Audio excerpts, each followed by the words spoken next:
Housing and markets still haven't crashed, and it's because people at the top are still spending money. Yeah, we're going to dive into the K-shape economy because that's really what's happening right now, right? Yeah, a lot of people are feeling squeezed right now, but really the people with the money are running the economy. And we're going to explain to you today what that means and how you can benefit from it. Yeah, one group is clearly doing just fine and the other, not so much. Yeah, because you have to think of the people that are doing really well right now. It's not really on wage growth. It's more on how the stock market's performed, how the real estate market has performed, their home equity rates rising, and also their low interest rates that they locked in, prior to 2021.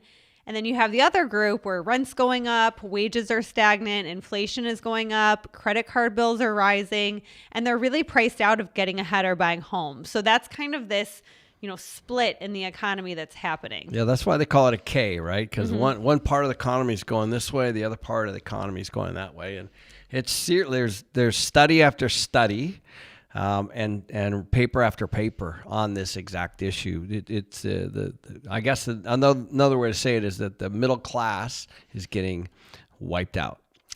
Yeah, and you're really seeing it largely with housing, right? The space that we work in, because you're having people that are buying second homes, they're buying investment properties, they're leveraging the equity that they have through home equity lines. And then you have people that are stuck renting, living paycheck to paycheck, and there's really not a path to ownership. And that's why, housing is really getting focused on with all of this, but it's really not a housing issue. It's an economic issue. Yeah. And I think, as we've talked about before, the jobs are kind of the big divider in the country right now, right? And I think one of the things that is creeping in is, and it's getting a lot more attention lately, is the AI has first, as you would imagine, is now creeping into, call it those customer service jobs, some of the jobs that can be done administratively. A lot of times these are, whether they're educated or not, they're the first, the first rung on the ladder, depending on their age. And a lot of the AI jobs are attacking that right now. It is moving up especially into the white collar space. It's very, very interesting. But, we're hearing the paralegals, we're hearing a lot of the admin, obviously a lot of customer service. A lot of that stuff is being taken over right now.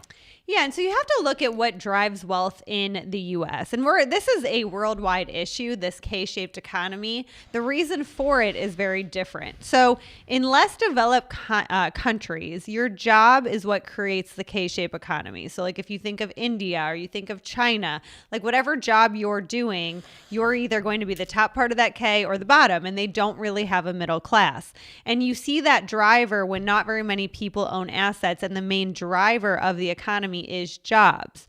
Unfortunately, in the US and the UK and Australia and those more first world countries that don't do a lot of manufacturing, what really drives wealth is the assets. So you're not seeing it as much of like, a lawyer's at the top end of the K-shaped economy. No, it's people that are owning real estate. It's people that are owning assets. And that's it's very interesting, right? Because different parts of the world create this K-shape, and we've always had this middle class, but now our K-shape is, do you own assets or don't you own assets? Right. And I think what happens is the assets become kind of the solidifier of being on the right side of the K, because I think getting a job is obviously kind of the first thing, right? And then of course, what you do with that job and whether or not you progress financially in that job is a whole different issue. And then, of course, you invest into assets. And assets, I think, once you get into those, then believe it or not, that you're on the right side of that K-shape, because if you're in hard assets, for example, and we have inflation, you're actually being pushed up. That's the irony of it all. And if you're not, then you're actually being pushed down. Yeah, I mean, it doesn't matter. Like, say that you are, let's think of a little bit of a middle class job. Like you're a carpenter, right? But you own real estate the last 5 years, or you're an attorney who you've decided just to rent. It's very the carpenter is going to be in a better financial situation. That's a really good example. That's a great example. Yeah, and that's kind of the point, guys. Like, if you, obviously we're a real estate channel, but why would we be? Because if you're in some kind of a hard asset, hard asset means that it moves with the economy. So as lumber prices go up and drywall prices and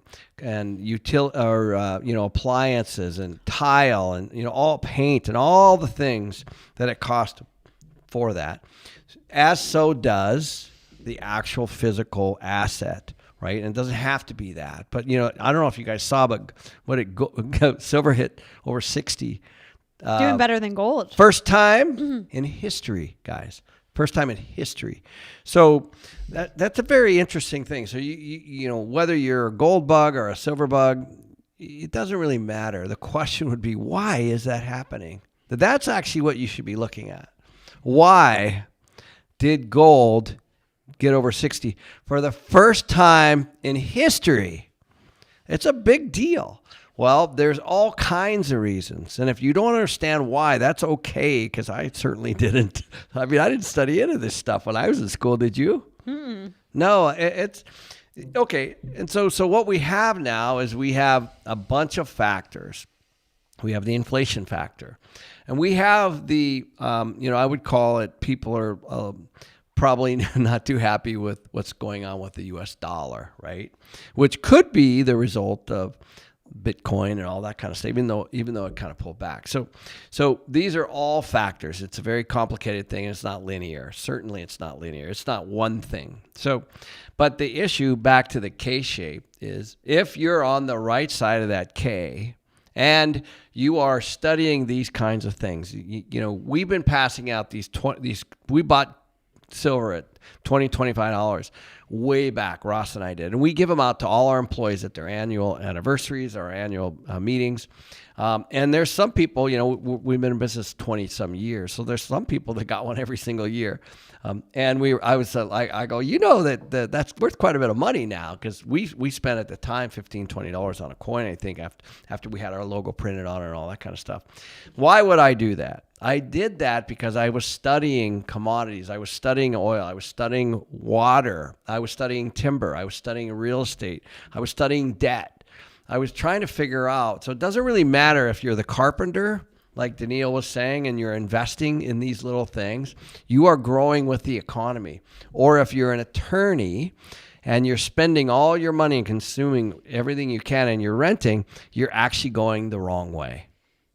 Yeah, and people wonder why the economy isn't crashing, right?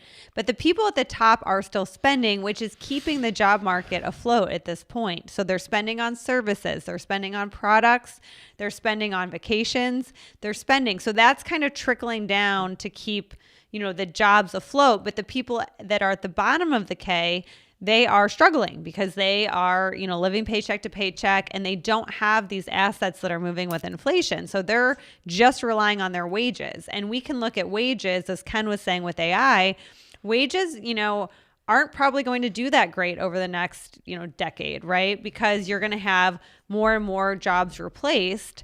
And what creates higher wages is competition in the job market, right? Because why would an employer pay more than they have to, right? If they have a bunch of people applying. So I do think, if you're relying on wage growth, you're going to be at the bottom of the K, because there's just no way that's going to keep up with asset inflation. That's a really good point. Like if you guys are, honestly, if I will tell you, I just got back from a huge conference. I'm in a group called YPO, and we had a big conference in LA called the GBS, the Global Business Summit. And we had people from all over the world, literally. I want to say there were 4,000 or 5,000 people there, maybe more. So it was cool. I got a chance to talk to people from literally every country, and what's going on here, what's going on there, and I will tell you kind of the overall reaching thing, because AI was a big piece of this conference, and it was essentially, we're not necessarily, this is the sentiment, we're not necessarily replacing employees. In other words, we're not looking at our employees and going, how many can I cut? What they're looking at is they're looking at efficiencies inside their organization, and they're saying, how can I grow my revenue without growing my staff? So in other words, and so I will tell you right now, that's how most businesses are looking at this. They're not looking at this as a way to let a bunch of people go. Although when somebody leaves, I do know they're starting to take a look at that. Like maybe how do I put AI into my company efficiently? And we just had a huge conversation about this yesterday in one of our annual planning meetings. And so the reality is the unemployment is going to grow. It's even projected to grow up to potentially over 4.5%, maybe 4.7% by the end of the year. And why is that? It's precisely because of that. And even in my own firm, I talked to my CFO and I said, how many properties can one accountant, handle each month? And she said, probably 5 or 6. And she said, this is what she said to me. I think that I can get one accountant to do at least double that with using AI. And this is my own CFO telling me that. So what that tells me is I should be able to grow my business, but not necessarily grow my staff. So I'm not going to let anyone go because I'm going to grow. The question is can I double or maybe even grow by 50% and not have to add all these folks? That's disruptive. And that's kind of the point that Danille was trying to say is if you're banking on wage growth, in this next economy, you really got to take a look at, where this is heading. Because I personally don't see wage growth in at least in the foreseeable future for 2026. And I think you're really going to see its disruption in 2027. Yeah, because you have to think of why a business increases wages, right? Like typically businesses increase wages about 3% a year just to account for inflation. But beyond that, why would somebody, why would you have a larger increase than that? And that really is the question. And is inflation really going to stay at 3%? Because they can report whatever they want, but we're expecting a time of high inflation. And I think that because of that, if you're just relying on your wages, we saw this huge bump in 2020 because we had so many people getting paid by the government that people weren't really working. It was okay to not work. And, we were having a hard time finding employees and a lot of people were. But if you've applied for a job lately, it is not like that. The employers are having their pick of options because the market for jobs is not great. And if it's a supply demand issue, if there's a lot of people applying for a job, you don't have to be as aggressive with the pay as if you barely have anyone applying for that same job. And I'll tell you what, so it's not all doom and gloom. So let me give you an example. If you have a marketing agency, or maybe you have a division marketing department in your company, for example, the old model was somebody head of marketing, somebody that does graphics, somebody that does content writing, somebody that does, potentially filming and editing, or somebody that does, ad placement or all that stuff. Okay. Well, those things are being replaced right now very, very cheaply and through all kinds of things, obviously like AI. Now, if you go into an interview and you say, listen, I am totally up to speed on the new AI methods on how to reduce and be super efficient for all the things that have to do with marketing and advertising, including content writing, including graphics, including all of the things, and using VAs or virtual assistants or people out of the country, and you have that knowledge and you walk into the employer, you're going to be much more valuable than the one that's sitting there with old school methods, because the employers are looking at all this stuff. This stuff is being outsourced. And those positions, while they were once coveted, are now being replaced. I mean, I started another company like in the last few months, and I literally did the operating agreement online and I did the logo online. And then of course I sent it to my attorney and said, what do you think of this? And he blessed it in less than 30 minutes. But the logo I completely got off of ChatGPT. Now that is a new world. So before we're going to jump into the Fed decision or what we expect it to be tomorrow. But before that, let's take a pause for our paid sponsor, Monetary Metals.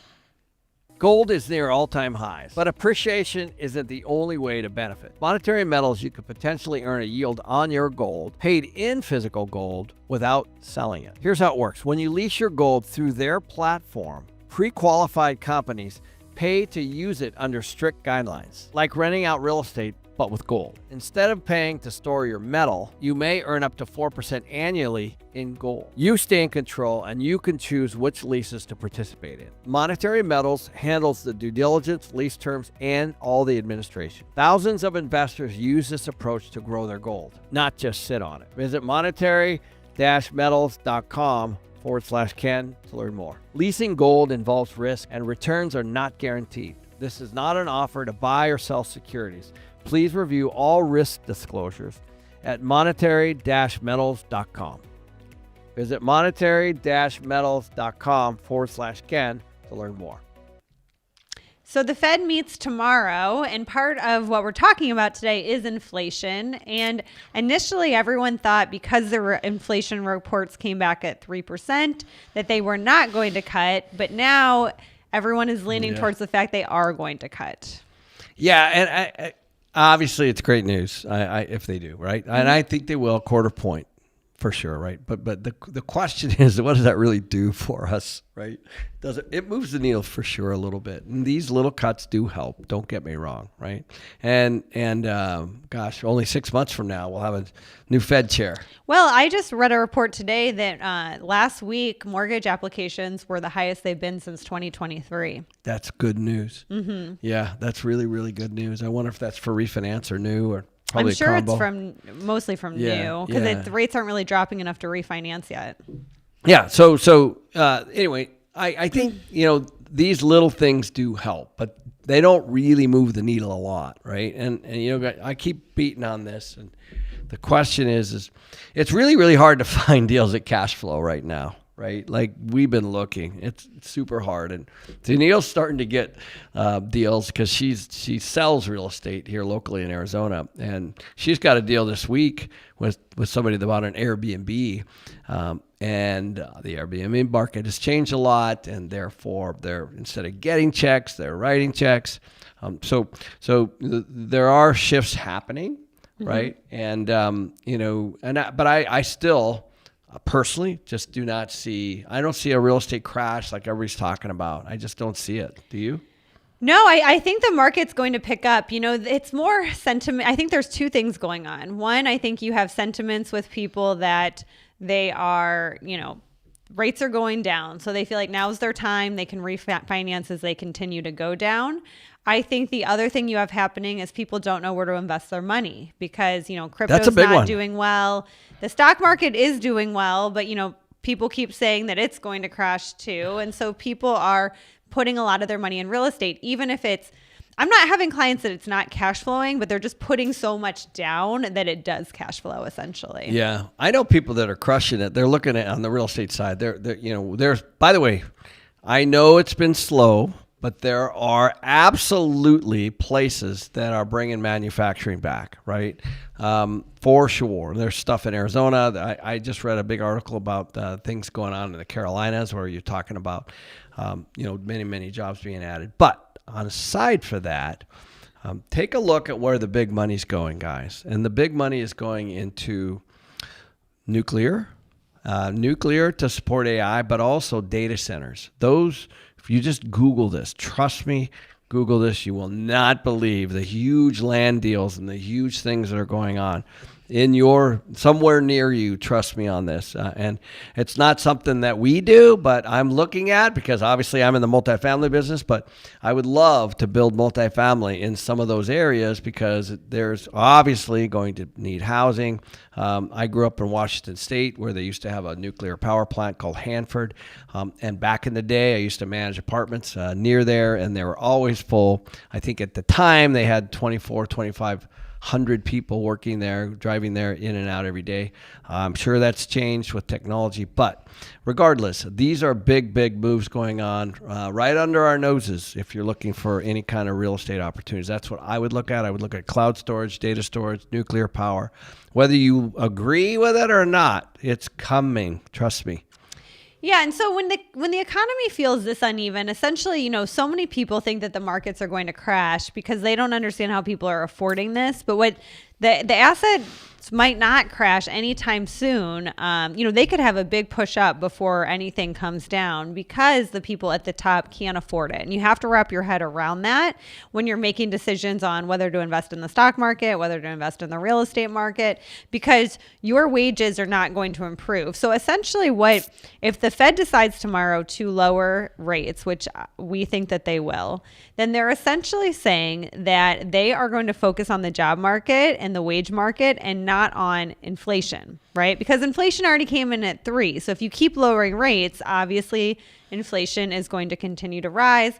Obviously asset prices then usually continue to rise. So you have to look at what they're not paying attention to, and they're really not focusing on inflation. So if you're focusing on your wages, just know that your $60,000 a year this year is going to be worth less spending power next year. So it's not a great place to be to just be focusing on wages and wage growth. At the same time, the projection is that unemployment is going to creep up. Right?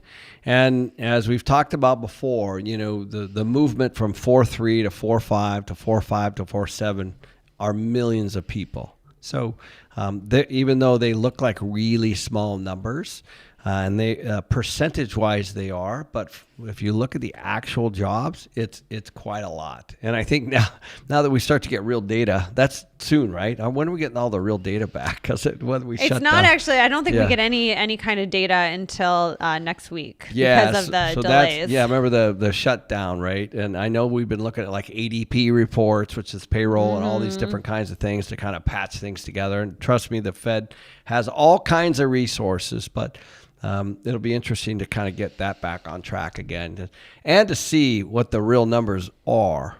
Yeah. And we had dinner with some friends last week, and, a lot of them are buying real estate, not cash flowing, just knowing that, they believe it's going to go up eventually. So it's like a long-term play for them. Yeah, which is not what I like to do, actually. I know it's not like you like to do. I don't like that, guys. I'm a cash flow guy, so I'm just rather push pause and for me, I want Danille's okay with writing a check here and there. I'm just not. No, and I don't think that they're writing checks. I think they're just putting enough down to make it cash flow positive. That's different. Yeah. So, because it's a good point.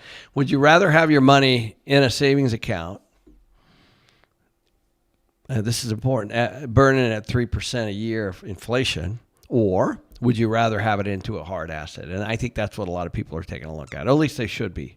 Yeah, a lot of people I'm working with are. And so I guess the real question is, what do regular people do? If they feel like they're at the bottom of the K, or maybe they feel like they're, at the top of the K, what should they do? Well, the first thing is what I always do. The first thing I always tell everybody is take a look at your single point of weakness. That I always start there. Like, it's impossible to always know your employer, like how they're going to do. But I know junior associate attorneys, CPAs that are not going to move up like they used to. I know a really good friend that sold his law practice, an SEC attorney, Securities Exchange Commission attorney, because I said, why did you sell? He's like, well, in 5 years, I'm going to be obsolete from AI. That's the owner of the business. So if take a look at your industry, look at this what I always like to call the single point of weakness. If you're hoping that whoever you're working for, or maybe even your own business, is going to survive, you really, really need to solicit other people's opinions and really, really take a hard look at that industry. The other one, of course, is always how in debt are you and how much is the cost of that debt. So, credit card debt is at all-time high. And if you feel like you need to keep up with the Joneses and keep spending and running up your credit card debt, and you're paying these crazy numbers, 18, 20, 20%, and you're just basically making the minimums, you're falling behind. And so there's all these little things that you can do.